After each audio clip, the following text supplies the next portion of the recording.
Hello guys, ನೀವು ನೋಡ್ತಾ ಇದ್ದೀರಾ Kannada sports epistle YouTube channel. India versus Bangla ಸದ್ಯಕ್ಕೆ 2 ಟೆಸ್ಟ್ ಪಂದ್ಯ ನಡೀತದೆ. ಬಟ್ ಈ ಒಂದು ಟೆಸ್ಟ್ ಮುಕ್ತಾಯದ ಮನೆಯಲ್ಲಿ ಬಾಂಗ್ಲಾ ವಿರುದ್ಧ ಟೀಮ್ ಇಂಡಿಯಾ T20 ಕೂಡ ಆಡ್ತದೆ. ಬಟ್ ಈ ಒಂದು T20 ಪಂದ್ಯಕ್ಕೆ ನಮ್ಮ ಟೀಮ್ ಇಂಡಿಯಾ ಕೂಡ ಇಂದು 15 ಸದಸ್ಯರ ತಂಡವನ್ನು BCCI ಪ್ರಕಟ ಮಾಡಿತು.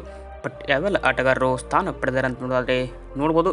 ನೀವು ಎಂದಿನಂತೆ ಸೂರ್ಯಕುಮಾರ್ ಯಾದವ್ ಅವರು ಈ ಒಂದು T20 ತಂಡಕ್ಕೆ ನಮ್ಮ ಟೀಮ್ ಇಂಡಿಯಾಗೆ ಕ್ಯಾಪ್ಟನ್ ಆದರೆ, ಅಭಿಷೇಕ್ ಶರ್ಮಾ, ವಿಕೆಟ್ ಕೀಪರ್ಲಿ ಸಂಜು ಸ್ಯಾಮ್ಸನ್ ಅವರು ಸ್ಥಾನ ಪಡೆದಿದ್ದಾರೆ. ರಿಂಕು ಸಿಂಗ್, ಹಾರ್ದಿಕ್ ಪಾಂಡ್ಯ, ರಿಯಾನ್ ಪರಾಗ್, ನಿತೀಶ್ ಕುಮಾರ್ ರೆಡ್ಡಿ ಅವರು ಡೆಬ್ಯೂ ಮಾಡುವ ಸಾಧ್ಯತೆ ಕೂಡ ಇದೆ. ಇನ್ನು ಶಿವಮ್ ದುಬೆ, ವಾಷಿಂಗ್ಟನ್ ಸುಂದರ್, ರವಿ ಬಿಸ್ನೈ, ವರುಣ್ ಚಕ್ರವರ್ತಿ, ಜಿತೇಶ್ ಶರ್ಮಾ ವಿಕೆಟ್ ಕೀಪರಲ್ಲಿ ಸ್ಥಾನ ಪಡೆದರೆ, ಹರ್ಷದೀಪ್ ಸಿಂಗ್ ಕೂಡ ಇಲ್ಲಿ ಸ್ಥಾನ ಪಡೆದಿದ್ದಾರೆ. ಹರ್ಷಿತ್ ರಾಣಾ, ಮಯಾಂಕ್ ಯಾದವ್ ಅವರು ಈ ಒಂದು 15ನಲ್ಲಿ ಸ್ಥಾನ ಪಡೆದರೆ. ಇದು ನಮ್ಮ ಟೀಮ್ ಇಂಡಿಯಾ ಸ್ಕ್ವಾಡ್ ಬಾಂಗ್ಲಾ ವಿರುದ್ಧ T20 ಸೀರೀಸ್ಗೆ ಅಂತಲೇ ಹೇಳ್ಬೋದು. ವಿಡಿಯೋ ಇಷ್ಟ ಆದರೆ ಲೈಕ್ ಮಾಡಿ. ಈಗ ನಿಮ್ಮ ಪ್ರಕಾರ ಟೀಮ್ ಇಂಡಿಯಾ ಪ್ಲೇಯಿಂಗ್ 11 ಬಾಂಗ್ಲಾ ವಿರುದ್ಧ ಯಾವ ಥರ ಇರಬೇಕಂತ ಕೂಡ ಕಮೆಂಟ್ ಬಾಕ್ಸಲ್ಲಿ ತಿಳಿಸಿ.